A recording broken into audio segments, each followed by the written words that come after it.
Please don't forget to subscribe.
Kulang siya.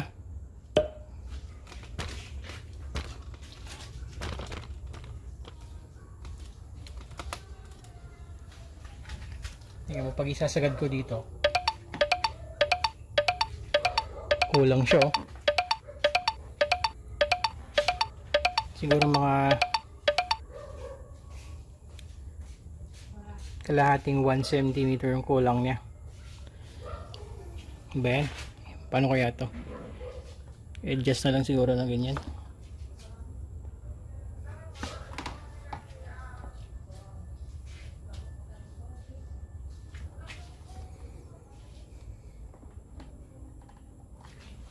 Bitin talaga.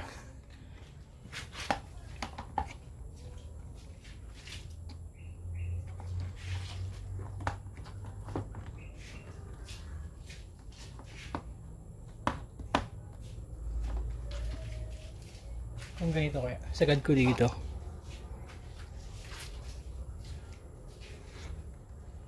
Kulang talaga.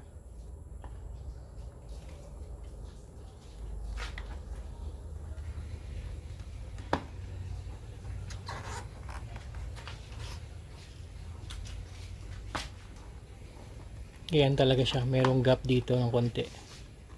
Okay lang. Kaya mo na.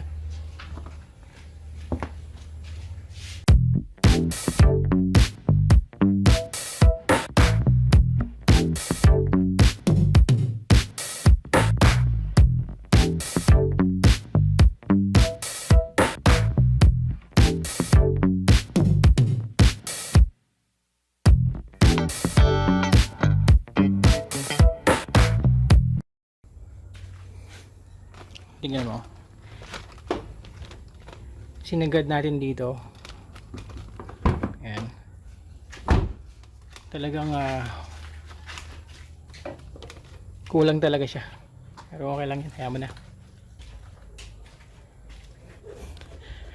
Kulang.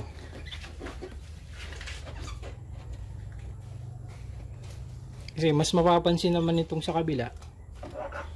Kasi edge siya pag binuksan. Mas napapansin yung pangit kasi. Kaya mas baling dito na lang yung gap. Okay, sa kabila naman.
Ilalagay naman natin itong mud guard sa likod.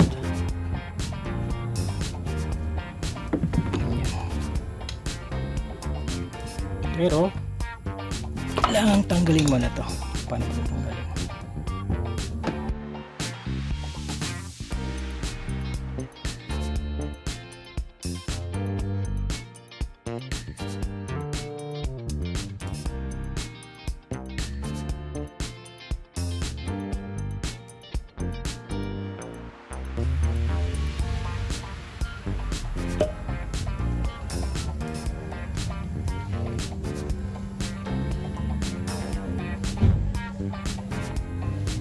Fix natin yung itaas.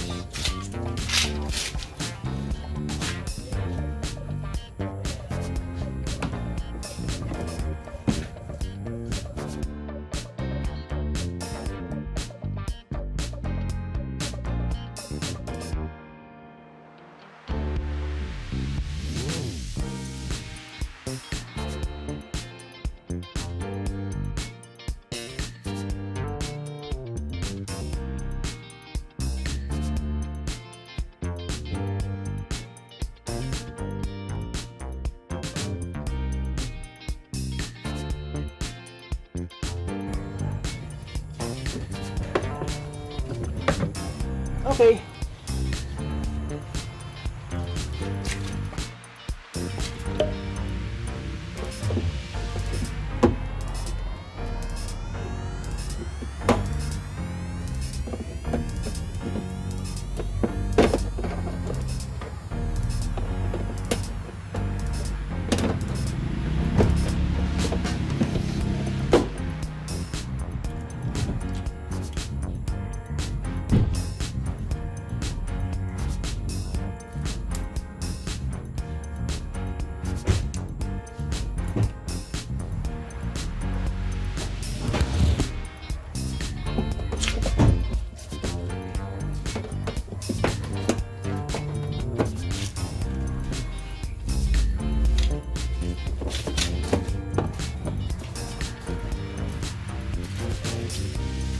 Daming dumi.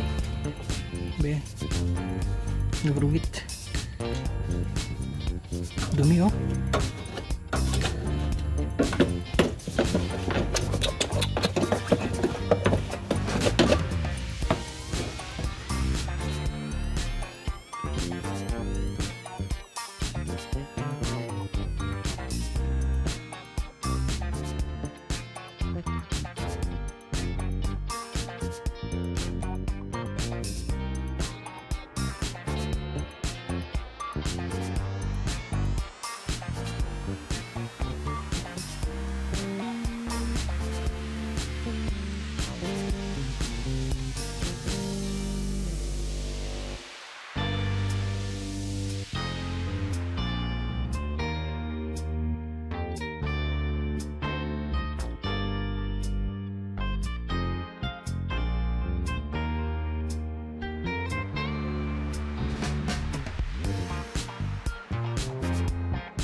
Okay.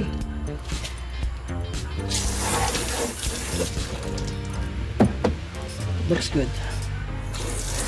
Looks foggy.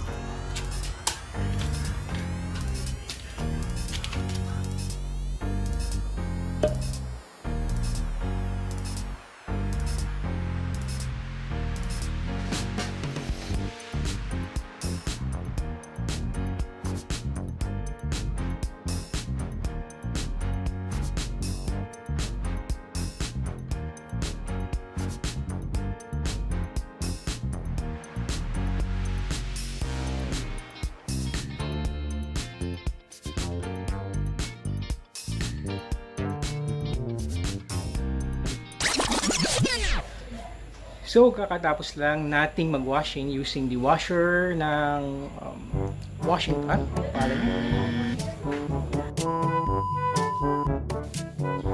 So, kakatapos lang natin mag-washing, gumamit tayo ng power washer ng washing pan yata paano? Wait lang, balikan kita. So, yun nga, kakatapos lang natin mag-washing, gumamit tayo ng power washer ng Westinghouse. And after that, kinabit na natin yung visor niya sa harap at sa likod. Ang comment ko lang dun sa visor na nabili ko sa Shopee, medyo kulang siya sa likod ng mga siguro kalahating 1 cm. Pero okay lang yan. Ang ginawa na lang natin, sa may bandang likod niya, doon na lang natin isinakto. Tapos doon sa may dugtungan ng dalawa, doon na lang ako nagbigay ng gap kasi hindi naman siya makahalata.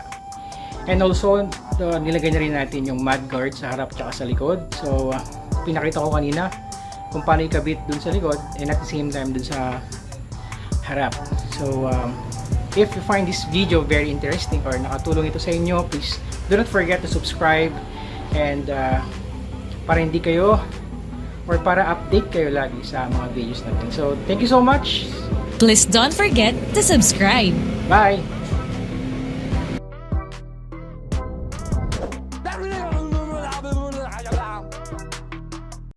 Please subscribe to my YouTube channel, guys. Whatever. Okay, thank you.